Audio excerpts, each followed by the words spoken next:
Não é verdade que foi a Polícia Federal que de ofício age. O que aconteceu foram reportagens do site Metrópolis que mostraram essa distorção, e essa distorção do aumento exagerado, para você ter uma ideia, nós saímos de 2 milhões de associados no final de 2022 para 9 milhões e 600 mil associados no final de 2025. Você tem Polícia Federal, você tem TCU, você tem CGU, você tem AGU, todas alertando o governo. E o governo meteu o pé no acelerador.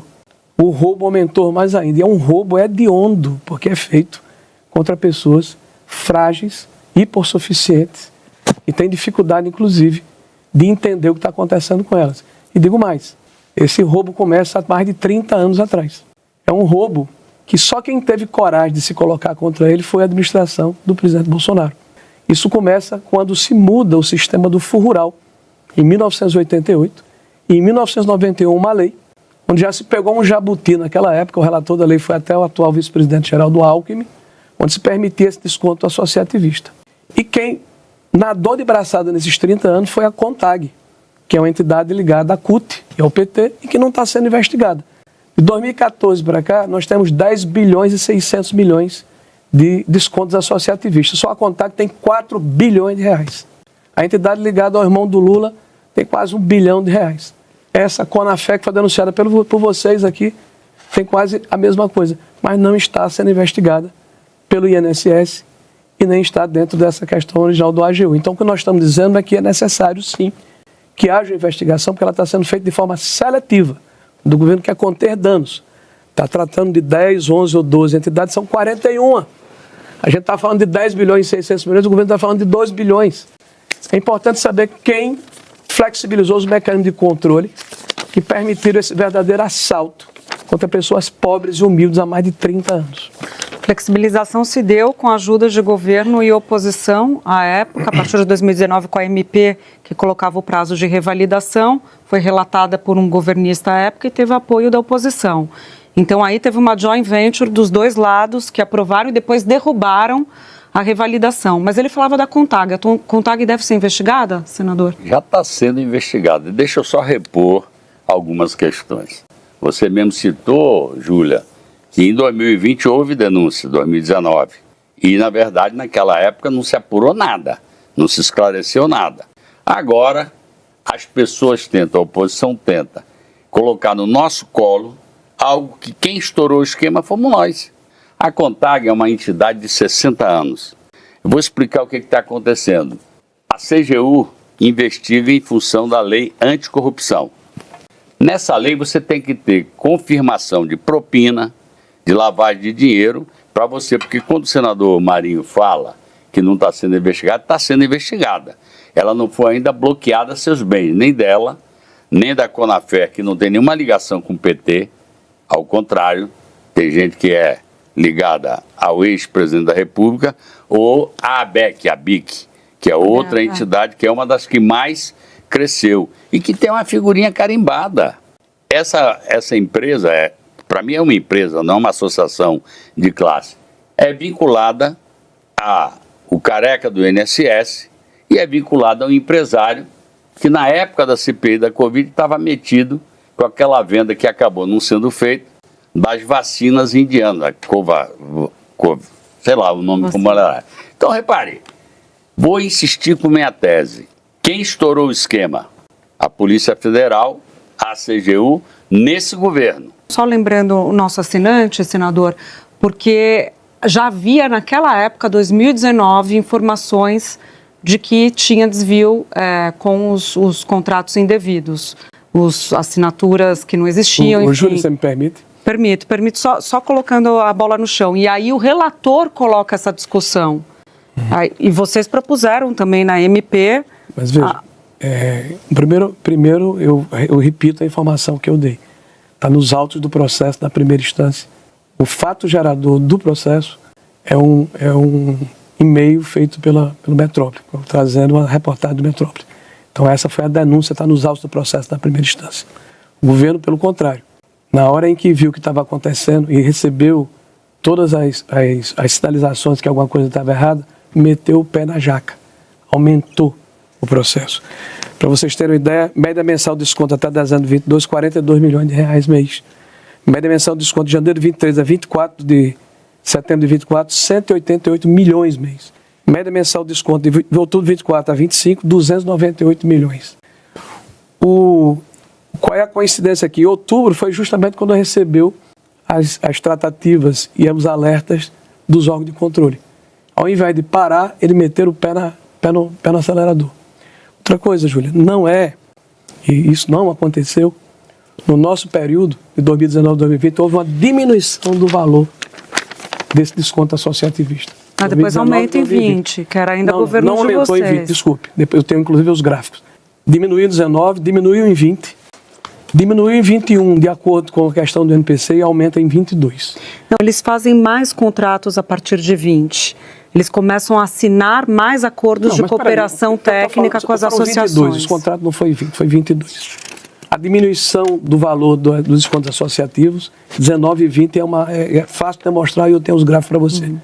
Em 21 também, de acordo com o INPC. Começa a aumentar em 22. E quem são os principais beneficiados em 22? As três entidades que a gente falou agora. O SINAP, porque é tanta sigla. Mas a do CONTAG, Lula, a gente está falando da CONTAG, e a CONAFé. Foram as três mais beneficiadas. Mas mesmo assim houve um aumento de 80 a 100 milhões de reais.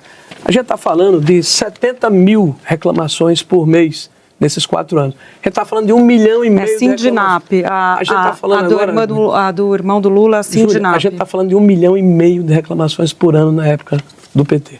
Então, o que é que estava acontecendo com o governo? Estava dormindo? Estava letárgico? Em setembro de 23, o que é que acontece? Qual é o fato determinador desse aumento? Vigílio passa a ser o procurador-geral. E o que foi que aconteceu para o Vigílio ser o procurador-geral? O anterior não estava aceitando que fosse feito a anexação por lote dentro da Previdência. Se tiram os descontos. O governo, inclusive, o governo do PT mudou a forma como você poderia fazer a averiguação dessas associações. Diz o seguinte, você só pode fiscalizar a associação se tiver 5% de reclamação em relação ao volume. A CONTAG tem 1,5 milhão. Você precisava ter 80 mil reclamações. Eu estou falando de 1,5 milhão de reclamações. Nós temos hoje uma peneira furada. O governo disse que começa a investigação em 2019, quando na verdade começa a se combater o processo. Outra coisa, nunca em 30 anos houve a possibilidade de validação. Nós é que propusemos. É porque não vetou, porque se vetasse voltava a estaca zero.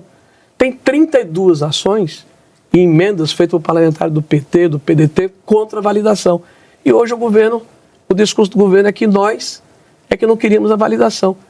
A coisa mais grave aqui é que se tirou a biometria. O Sindinap do irmão do Lula, inclusive, está nos autos, é bom a gente ver na CPMI, faz um pedido ao INSS dizendo o seguinte, eu uso a minha biometria. Aí o INSS foi verificar nessas 35 mil pessoas do Sindinap, apenas 200 haviam pedido o desbloqueio pelo meu INSS. E o que é que o INSS fez? Toca tudo, bota os 35 mil para dentro. Então você tem hoje uma situação de uma investigação seletiva. Nós não temos bandido de estimação. Se fulano ou beltrano está envolvido, que ele seja levado às barras da justiça. Não tenho dúvida, senador, que quem vai fazer isso somos nós. Eu estou insistindo, tem 10 inquéritos abertos. Neles estão a CONTAG. Agora eu vou insistir com isso aqui. As que estouraram não são a CONTAG. Você está pegando um marco temporal específico, está esquecendo que desde 2014 são 10 bilhões e 600 bilhões. A CONTAG só não são 10. Eu estou dizendo o que aconteceu com isso. Você tem hoje o ministro da Justiça do governo do PT, Ricardo Lewandowski. Ele dá uma entrevista dizendo o seguinte, não há conflito de interesse. Ele, teoricamente, é quem faz a investigação, é o comandante do processo. Não há conflito de interesse porque o meu filho, ele é advogado da SEBAP e da AMBEC. 2 das principais envolvidas nesse processo. O ministro Messias, que é o nosso ministro da AGU, ele fala que há um desmonte do INSS Dataprev, que não foi por acaso, dá uma série de declarações políticas, e diz que começou criminosamente em 2019. Ele está mentindo. Tem 30 anos que isso existe. Não, tem 30 anos que isso existe. Mas quem é que quis privatizar a Dataprev? Está aqui, meu amigo. Vocês que está aqui uma reportagem feita pela Andréa Sadi. Eu vou usar aqui a fonte da casa da Globo. Idosa descobriu que teve desconto devido do INSS por 30 anos após escândalo de fraude. Sabe por quê? Porque o cara chegava lá no sindicato rural, quero me aposentar, preenche aqui um formulário. Ele não sabia nem ler e escrever. Aí botava o dedão lá, estava autorizando um desconto para essa empresa que era a CONTAG. Isso aconteceu e tem 1.300.000. Tanto é verdade que o meu INSS, quando você abriu para as pessoas dizerem se deram ou não causa a esse desconto, 98% foram contrário. A própria CGU deixa eu dizer, olha, também 98%. A investigação está em curso e nós vamos ver quem é que lançou lote de milhares e milhares de pessoas. Estou dando um exemplo aqui. Eram entidades cuja assinatura do acordo de contribuição com o INSS foi feita no período deles. E são empresas, praticamente, tem uma rede. A Polícia Federal já montou todo o esquema que tem. Assina a CPMI, nós somos favoráveis a investigar esse povo. Se tiver que ter, já tem número suficiente, isso para nós não é problema. Para nós não é problema. O problema é não querer fazer uma cortina de fumaça. Mas é o que está acontecendo, vocês estão investigando de maneira seletiva. Não tem nada de seletivo, senador. Eu estou dizendo a vocês que a base da investigação da CGU é a lei anticorrupção. Olha, todas aquelas que apareceram. O delegado-geral da Polícia Federal, ele dá uma declaração dizendo que o Frei Chico e a entidade dele não estavam sendo investigados. Acreditei. O que é que eu fiz? Entrei com ação no Ministério Público para ser investigado. Sabe o que o Ministério Público respondeu? Estão sendo investigadas. Então. Mas a CGU, desculpa, a AGU e o INSS não estão investigando. Não.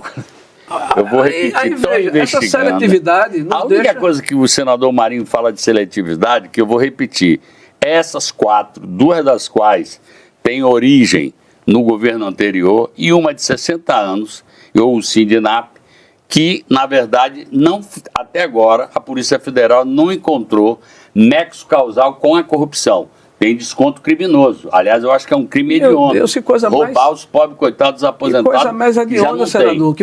Coisa mais hedionda você enganar um cidadão que quer se aposentar. Assina aqui um documento para você fazer seu cadastro e ele passar a pagar R$70, que para ele é o alimento. Mas 70, a média da Contag é 38. Quem é 70 são essas entidades surgidas 38, agora 40, R$50. Isso para quem ganha um salário mínimo é um Senador, crime. Vamos ter calma. Eu estou calmo. Eu acho que ele não está calmo, é o cidadão. Não, olha, já estamos tratando da devolução do dinheiro de todo mundo. Mas quem vai devolver? O governo federal. O governo federal não, nós, Carapalha. O cidadão, enquanto a gente deveria buscar justamente essas entidades que têm recursos para fazer. Eu quero entrar nisso, a gente vai discutir isso. A gente vai discutir sobre o pagamento. Por exemplo, os cidadãos que têm não estão com o patrimônio bloqueado. Mas deixa eu só pegar, a gente falava sobre a Contag, eu quero colocar outra questão também para o senhor, porque nas investigações da PF aparece o nome do ex-ministro José Carlos Oliveira. O senhor conhece ele, né? Sei quem é. Então, boa parte dos acordos do INSS com as entidades que promoveram os desvios foi assinado na época dele. Então, assim, ele já foi filiado ao PL, já foi filiado ao PSD. Da onde veio a indicação dele? Não sei, doutor. Eu estava fora do INSS desde fevereiro de 2020. Agora, eu quero dizer o seguinte. Nós não temos bandido de estimação. Quem tiver algum problema, que pague. Se houve alguma impropriedade, agora, assinar um ACT, que de 41... tem 11 no governo de Bolsonaro e tem 31 nos outros governos. É o problema, é o crime? Ou flexibilizar os mecanismos de controle? Eu acho que as pessoas estão invertendo as coisas. Nós não estamos querendo aqui passar uma mão na cabeça de ninguém. Quando eu falo de seletividade, porque é que a AGU decidiu que o período é 2019, quando a própria CGU, desculpe, no seu formulário de investigação fala em 2016. Aí na circunscrição do processo, politicamente se coloca 2019, que é o período que se começa a combater fraude. Que cabe na cabeça de ninguém que o governo Bolsonaro preparou um esquema para ajudar centrais sindicais. E o sindicato tem 12 centrais sindicais ligadas às associações. 12, eu posso ler para vocês. Mas tem outras entidades depois, a partir de 2020, doutora, que entram no esquema que nem existiam. Eu estou falando, a investigação em primeira instância fala de uma série de entidades que a AGU não está levando em consideração agora. Inclusive essas que eu acabei de falar. A nossa preocupação é que todas sejam investigadas. Agora, olha que coisa engraçada aqui. Quem é que o Lula chamou para resolver o problema do INSS? O ex-corregedor-geral da União nomeado presidente do INSS durante 4 anos foi o corregedor-geral de Bolsonaro, é o senhor Gilberto. O ex-secretário junto da Previdência de Bolsonaro nomeado procurador-geral do INSS. E a xerife do INSS, quem era? A nossa diretora de benefícios. Que saiu. Então, saiu depois de 2 anos. 2019, 2020, quando ela estava comigo. Voltou agora. Ela, inclusive... Ela saiu porque percebeu que não estavam deixando ela fazer o trabalho que ela queria. Isso você está inferindo. Veja, nós temos hoje uma situação em que o governo, quando sentiu que o bicho pegou, chamou justamente os funcionários que foram utilizados no nosso período. Isso é uma investigação seletiva, eu tenho respeito demais pelo senador Jacques Wagner, ele sabe disso. O PT lutou violentamente contra a validação, junto com os partidos de esquerda. Não queria de jeito nenhum, porque sabia que na hora que fosse perguntar a dona Maria ou a seu José se ele estava fazendo a contribuição, ele nem sequer sabia, porque esse cidadão não sabe ler um olerite, não sabe ler um contra-cheque. O que nós temos hoje é um assalto reiterado durante 30 anos. É o mesmo sistema que aconteceu em 2017 com o imposto sindical obrigatório. É a mesma coisa, nós estamos falando do imposto sindical obrigatório, estamos falando da contribuição assistencial, e está falando obrigatório, está falando do nosso associativismo, claro. Por isso que as entidades sindicais voltaram para esse filão correr atrás. Nós quem, cara? Agora, senador, do mesmo jeito. Quando a investigação terminar, os números vão ficar nus. Os números vão ser mostrados. A investigação vai concluir e os números serão mostrados. Vamos ver quais são as entidades que estouraram de percepção. Quem foi que afrouxou os mecanismos para isso acontecer? Não afrouxamos, ao contrário, nós endurecemos quando a gente colocou. Endureceram, vocês permitiram que a biometria fosse ultrapassada pelo Sindicato do irmão do Lula. Vamos dar os números aqui do que a gente está falando, né, sobre as novas entidades e esse estouro que o senhor mostra. A partir de 2020, muda-se a conduta do INSS, que entre 19 e 20 cancelou os acordos com as entidades. A partir de 20, ele acaba liberando, assina mais 24 a partir de 20. 24, 21, 22, 23, governo Lula também. São 24. Metade desses 24 foram na gestão Bolsonaro. E das 10 entidades que tinham sido canceladas entre 19 e comecinho de 20, 6 foram reabilitadas também no governo Bolsonaro. Então, assim, foi voltando o esquema olha, Júlia, no final do governo Bolsonaro e já no começo Lula. Você está trazendo detalhes que a gente só vai conhecer no CPMI. Eu saí de lá em fevereiro de 2020. Eu sei que em 2019, o presidente do INSS, na época, ele tomou uma atitude que não precisou de imprensa, não precisou de CGU, não precisou de ninguém. Havia uma reclamação em média de 30 mil reclamações anuais. Agora tem 1,5 milhão. 30 mil e nós tomamos a providência de suspender 4 entidades na época. E em 2020 mais uma. Então veja a diferença de comportamento. Se fulano registra uma entidade, essa lei é de 1991. Se a entidade tem os requisitos legais, ela vai ser cadastrada. Se ela cumpriu o que foi pedido ou foi determinado pelo INSS, ela pode ser reabilitada. Tá? A questão não é você ter uma entidade cadastrada.